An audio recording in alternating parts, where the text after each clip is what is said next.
नमस्कार शेतकरी मित्रांनो, स्वागत आहे तुमचं कृषी क्रांती चॅनलमध्ये. आज आपण पाहणार आहोत मित्रांनो, भरपूर शेतकरी बांधवांची समस्या येत होती की आपली हळद असू द्या किंवा अद्रक पीक असू द्या, आले पिकामध्ये सुद्धा अचानक स्टंप आपल्याला वाळलेला दिसतोय, पाने पिवळे पडलेले दिसत आहेत.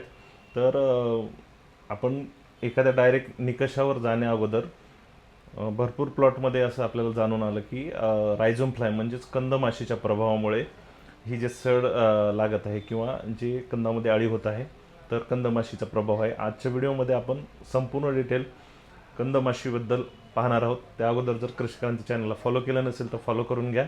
पाहूया आपण कंदमाशीची ओळख, कंदमाशीचं जैविक नियंत्रण, त्याचबरोबर कंदमाशीचं रासायनिक नियंत्रण.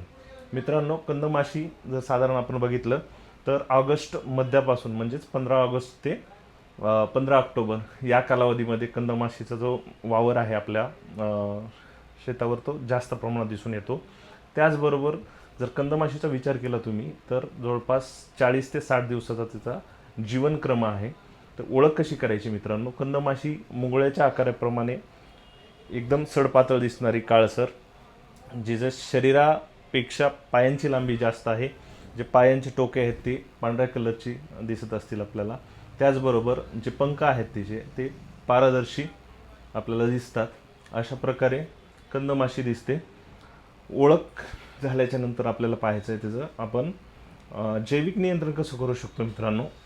जैविक नियंत्रणामध्ये तुम्ही पाहू शकता ट्रायकोडर्माचा आपल्याला त्या ठिकाणी वापर करायचा आहे जास्तीत जास्त.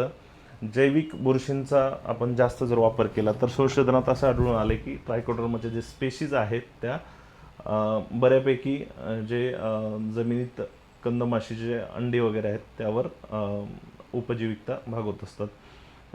तर याचा आपण वापर करू शकतो. त्याचबरोबर नीम ऑइल जर बघितलं आपण तर प्रति लिटर 2 ml प्रमाणे याचा आपण वापर करू शकतो. त्याचबरोबर कंदमाशी जी आहे ती ब्ल्यू स्टिकी ट्रॅपला जास्त अट्रॅक्ट होते. म्हणून अशा पद्धतीचे तुम्ही ब्ल्यू कलरचे म्हणजे निळे सापळे आपल्या प्लॉटमध्ये प्रति एकर जवळपास 20 लावू शकता. त्याचबरोबर जे मक्षिकारी आहेत ते जवळपास 10 ते 15 आपण आपल्या प्लॉटमध्ये लावू शकतो. कंदमाशीच्या हे जैविक नियंत्रणानंतर आपण पाहणार आहोत की कशा पद्धतीने ते आपल्या प्लॉटला नुकसान पोहोचवते. मित्रांनो, जी कंदमाशी आहे, जे आपले उघडे कंद आहेत त्याच्याजवळ किंवा त्याच्यामध्ये सुद्धा अंडे घालण्याचं काम करते. कंदाच्या जवळ अंडे घातल्याच्या नंतर त्यातून अळ्या निघतात आणि त्या अळ्या डायरेक्ट आपल्या कंदावर उपजीविकता त्याची भागवत असतात. ह्या ज्या अळ्या आहेत यांना पाय नसतात. पाय नसणारी अळी थोडीशी गुलाबी कलर प्रमाणे दिसणारी आणि सफेद कलरची सुद्धा ती अळी दिसत असते. तर अशा प्रकारच्या अळ्या आपल्या कंदावर उपजीविकता भागवतात, आतून पोकळ करतात पूर्ण कंद आणि त्या कंदाला नंतर पाणी सुटतं आणि ते सडू लागतं आणि वरचं जे झाड आहे ते पूर्णपणे वाळून जातं. आता यानंतर आपण आणखी काय पर्याय करू शकतो तर आपल्या प्लॉटमध्ये जे एरंडी आहे आपल्या घरी, जे एरंडीच्या 100 ते 200 ग्राम बिया घ्यायच्या आहेत, त्या भरडायच्या आहेत आणि उतळ पाण्यामध्ये भांड्यामध्ये 1 ते 2 लिटर पाण्यामध्ये त्या बिया टाकायच्या आहेत.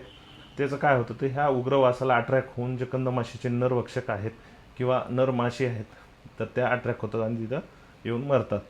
त्याचबरोबर आपण केमिकलचा जर विचार केला मित्रांनो तर दर 15 दिवसाला आपल्याला प्रत्येक वेळी कंटेंट चेंज करून आपल्याला केमिकल टेक्निकलचा स्प्रे घ्यायचा आहे. तुम्ही माझ्यासमोर पाहू शकता हे जे आहे सुमिटोमो कंपनीचं मिओथ्रीन. प्रतिपंपाचा जर विचार केला आपण तर 2 ml प्रतिपंप याप्रमाणे आपण याचा स्प्रे घेऊ शकतो. धनवान 20 नावाने जे येतं हे क्लोरोपायरिफस 20% EC टेक्निकल घटक असलेलं हे औषध धानुका कंपनी, याचा पण तुम्ही 2 ml प्रतिपंप या हिशोबाने फवारणी घेऊ शकता. त्याचबरोबर फेंडॉल आहे ज्याच्यामध्ये किंवा धानुसन नावाने येतं धानुका कंपनीचं, फेंडॉल नावाने हे कोरोमंडल कंपनीचं येतं. फेंतोएट 50% EC असलेला टेक्निकल घटक आहे. हे सुद्धा तुम्ही 2 ml प्रतिपंप लिटर ह्या हिशोबाने याचा स्प्रे करू शकता.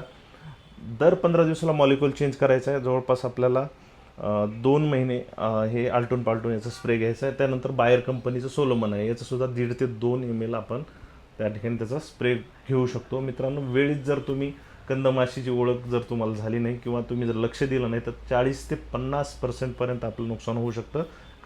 एक कंदमाशी जवळपास 70 ते 80 अंडी घालण्याचं काम करते. त्यामुळे अतिशय भयानक असा प्रकोप आहे. तर तुम्ही कंदमाशीच्या वेळीच व्यवस्थापन करा. आणि व्हिडिओ जर आवडला असेल तर जास्तीत जास्त हळद व अद्रक उत्पादक शेतकऱ्यांपर्यंत हा व्हिडिओ शेअर करा.